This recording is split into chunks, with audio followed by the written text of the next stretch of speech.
semuanya, ketemu lagi sama aku di sini Ewin. Dan ya, hari ini adalah hari Sabtu.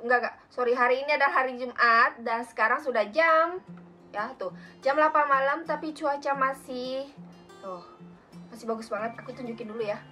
Terang loh. Oh, nah ini dah. Tuh ya. Seger banget nih hari ini. Ada banyak angin ya. Tuh, tomat aku. Hehe. Nah itu tadi teman-teman ya, jam 8 masih terang. Ini sekitar sampai jam 10-an. Udah mulai gelap lah, jam 10 malam nanti ya. Oke teman-teman, BTW hari ini aku akan melanjutkan lagi video part 2 yang sebelum video ini. Jadi video ini adalah part ketiga tentang temanya tetap belum ganti guys. Jadi temanya masih tentang mertua bule. Oke teman-teman ya, kita langsung mulai saja membacakan cerita-cerita dari teman-teman aku. Oke ya. BTW untuk cerita yang pertama ini, teman aku tidak mau disebutkan namanya. Jadi kita tidak sebutkan ya namanya siapa. Tapi yang terpenting kan ceritanya ya. Ceritanya siapa tahu ada pelajaran yang bisa kita ambil dan hal-hal yang baik yang bisa kita ambil gitu ya. Oke deh, kita mulai baca. Hai Ewin, sorry baru ada waktu. Hubunganku dengan mertua sangat baik sekali. Mereka cuma punya anak satu cewek. Jadi mereka bilang aku ini juga anak mereka. Sempat bikin terharu pas makan semeja bareng sama mertua dan suami. Karena di Indo nggak pernah makan semeja bareng sama ortu. Karena ortuku cerai sejak aku masih kecil. Di situ aku nangis. Mertuaku cewek datang dan peluk aku. Dia bilang, "We love you, you are my daughter now." Jadi bikin aku mewek juga. Lanjut ya. Aku kan kerja full time, jarang masak.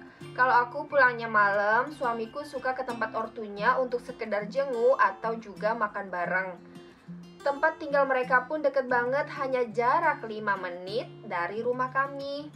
Seringnya mertuaku juga kasih suamiku makanan dan juga untuk aku. Mertuaku juga suka kasih-kasih barang, sering juga spesial beli untuk kami. Ya, next.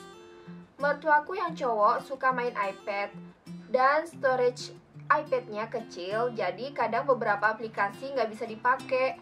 Berhubung dulunya aku kerja di salah satu provider telekomunikasi di Indonesia, aku sedikit banyak tahu how to fix some telecommunication devices. Oke. Wih, bahasa Inggris ya. Aduh, berat. Lanjut. Setiap kami datang jenguk, dia langsung kasih iPad-nya untuk aku cek. Bahkan kata mertuaku cewek, lucunya iPad mertuaku cowok nggak boleh dibetulin sama orang lain selain aku. Nungguin katanya. Oke. Banyak banget cerita-cerita yang lain karena mereka bener-bener baik banget sama aku. Terlebih lagi aku deket banget sama mertuaku yang cewek. She is my fairy mother. Wow. Jadi so sweet banget teman-teman ya. Aku juga gitu sih, deket banget sama mertuaku yang cewek. Pokoknya aku akan cerita tentang mertuaku di akhir cerita ini ya, oke? Jadi buat mbak ini, terima kasih sudah berbagi ceritanya. Senang banget dibacainnya ya. Makasih banget ya mbak ya. Oke, sekarang lanjut yang cerita selanjutnya. Cerita kedua ya teman-teman. Kebetulan yang cerita kedua ini teman-teman, teman aku dia tidak mau juga disebutkan namanya. Jadi kita samarkan. Dia bilang sebut aja aku Mawar, kata gitu. Oke, hai Mawar. Oke, kita mulai aja ya. Halo Ewin, jujur aku jarang banget ketemu sama mertuaku, hehehe. Karena mertuaku itu orangnya suka keliling gitu. Jadi ketemunya cuma 1 tahun atau 2 kali aja. Oh enggak, maksudnya ketemunya itu 1 tahun 2 kali gitu tuh. 2 kali dalam setahun, bener kan? Oke. Biasanya mertuaku ke rumah, dan kalau main ke rumah suka masakin gitu. dari yang entree sampai dessert disiapin semua. Maksudnya dari makanan pembuka, makanan pertengahan dan penutupan gitu guys ya. Jadi oke. Mereka baik sih dan gak pernah ikut campur dalam rumah tangga aku. Tapi kadang terlalu cuek. Nggak kayak kalau di Indonesia kan mereka suka tuh ngomong cucunya. Kalau mertua aku nggak seberapa kayak gitu, hehehe. Baik sih, tapi ya gitu, nggak bisa kayak mama aku ke anaknya dia. Tapi alhamdulillahnya dia nggak pernah urusin rumah tangga aku sih. Itu nilai plusnya. Tapi memang beda budaya juga, jadi ya gitu, nggak sedekat kayak mama aku ke kakak iparku gitu guys. Jadi ceritanya temen aku segitu aja. Ya itu aja. Oke teman-teman, kita lanjut cerita yang ketiga. Cerita yang ketiga ini dari namanya Nindi Pezin. Halo Mbak Nindi, kemarin aku ketemu dia, aku sempat fotoin dia di daerah Eiffel Tower. Dia ceritanya nggak banyak tapi singkat, padat, dan jelas, bermakna tentunya ya. Oke, cerita tentang mertuaku. Nama mertuaku itu Pascal. Orangnya baik, ramah, caring too much, tapi sometimes mertuaku itu agak ngeselin. Wow. Contoh halnya, kalau dia mau sesuatu itu harus saat itu juga. Lalu apa? Harus sesuai keinginannya. Tapi kadang juga bikin kasihan karena selalu cerita atau curhat kalau kesepian. Jadi mertuaku itu tinggal sendiri. Rumahnya sekitar 1 jam lah dari rumahku. Cuman dia baik sekali sama aku, sayang banget sama aku. Udah dianggap seperti anaknya sendiri. Dan bonusnya dia suka kasih aku hadiah walaupun gak ada perayaan apapun. Hehe. Udah gitu doang ceritanya tuh. Oke guys, makasih Mbak Nindi, makasih ceritanya. Kita lanjut cerita yang keempat. Aku hidung gatel. Ini cerita dari temanku YouTuber juga. Dia ada di UK. Gatel. Namanya Maini Riding. Wow. Namanya Mbak Maini. Halo Mbak Maini ya. Halo Mbak, makasih sudah berbagi ceritanya ya. Ayo kita baca aja langsung ceritanya. Oke. Halo Mbak Ewin, aku mau berbagi cerita tentang mertua bule versiku. Aku berharap cerita ini bisa menjadi pelajaran bagi yang mendengarkan. Waduh, kayaknya ini serius guys. Harus kalian denger baik-baik ya. Aku kayaknya harus ini deh. Oke. Kok saya jadi deg-degan gini ya? Oke. Aku dan suami menikah di awal usia 20-an. Dimana walaupun kami berdua sama-sama sudah mempunyai pekerjaan, tapi belum bisa untuk dikatakan mapan secara finansial. Makanya di awal pernikahan dan pindah ke negara suami, mertua wanita menyarankan untuk tinggal bersama dia saja sampai kami punya cukup uang untuk punya tempat tinggal sendiri. Walaupun begitu, kita tetap bayar makan sendiri, listrik dan air juga. Karena walaupun ibu mertua masih full time kerja di kantor, dia adalah seorang single mom dan kami pun sudah dewasa. Jadi nggak mungkin mau menjadi beban ibunya. Di awal-awal semua berjalan baik-baik saja. Sampai ketika berjalan hampir setahun, beliau mulai menunjukkan sikap yang terkadang kesal kalau beliau pulang kantor, dapur masih tercium bau makanan yang aku masak.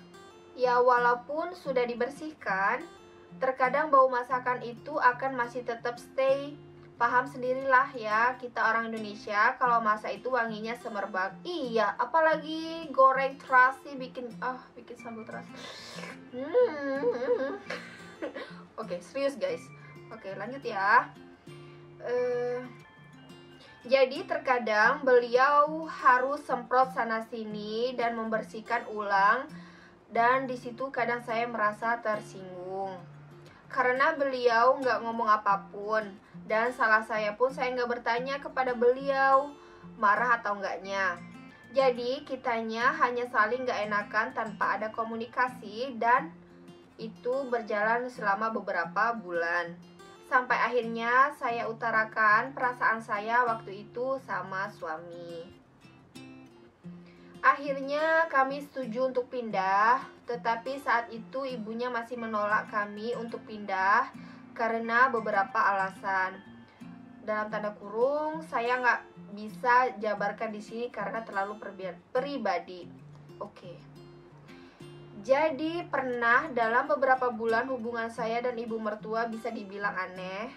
Meski serumah, percakapan kita cuma sebatas menanyakan kabar dan senyum saat nggak sengaja tatap muka.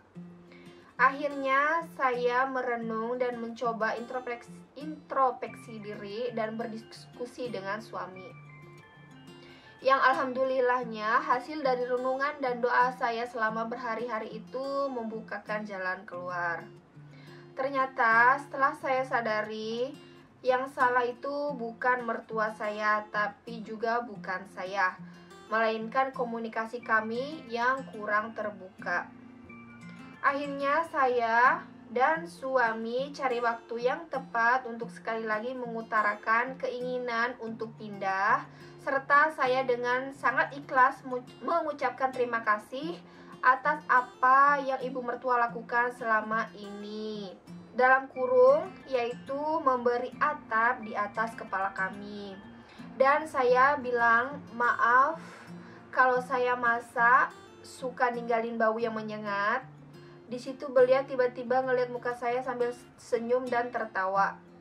Akhirnya beliau jelaskan bahwa selama ini terkadang ketika dia pulang kantor, kondisi beliau pun secara mental tidak begitu baik karena pressure dan stres dari tempat kerja. Makanya wajahnya selalu kelihatan marah, tapi beliau bukan marah ke saya. Ternyata penting sekali untuk menjaga komunikasi sama ibu mertua. Akhirnya sejak saat itu kami semakin dekat, dan walaupun sekarang kami sudah tinggal di rumah yang berbeda, beliau selalu datang seminggu sekali untuk melihat kami dan sesekali mengajak aku shopping berdua saja karena dia bilang, kamu butuh me time, katanya. Beliau juga sangat-sangat sportif dalam apapun yang saya pilih, termasuk saat saya memutuskan untuk berhijab. Beliau yang malah sibuk mengajak saya mencari baju-baju yang tertutup. Masya Allah, ngetik ini sambil terharu kalau ingat awal-awalnya kita dingin, sekarang bisa deket sekali. Jadi mungkin pelajaran yang bisa diambil di sini, 1. Komunikasi dan keterbukaan sama mertua sangat penting. 2. Sebaik apapun mertua kita, alangkah lebih baiknya tidak tinggal dengan mertua setelah menikah. Mungkin itu aja yang bisa saya share di sini. Semoga kita semua sehat selalu ya. Terima kasih.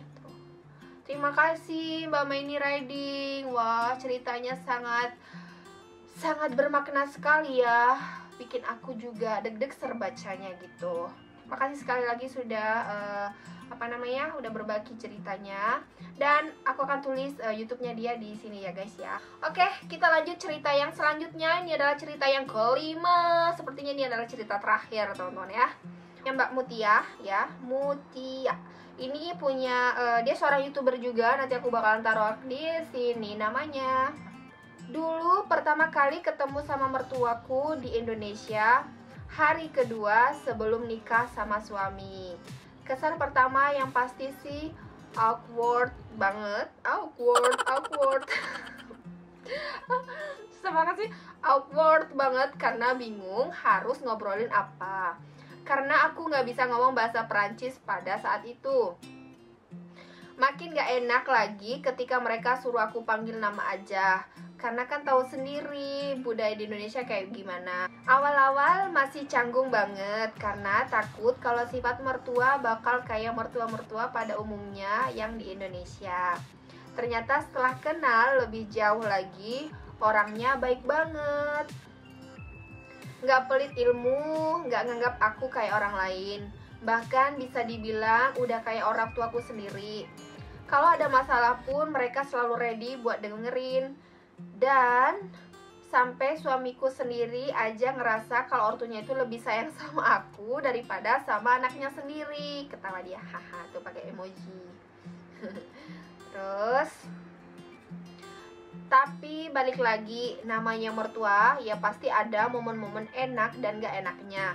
Senangnya karena mereka selalu sharing dan pengen tahu tentang budaya di Indonesia itu kayak gimana tanpa ngejudge.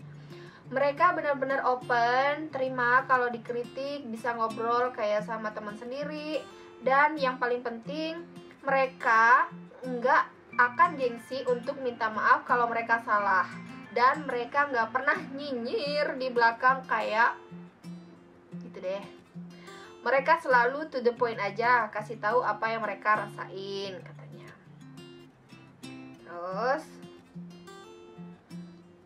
nggak enaknya kalau ibu mertua aku maniak banget soal kebersihan.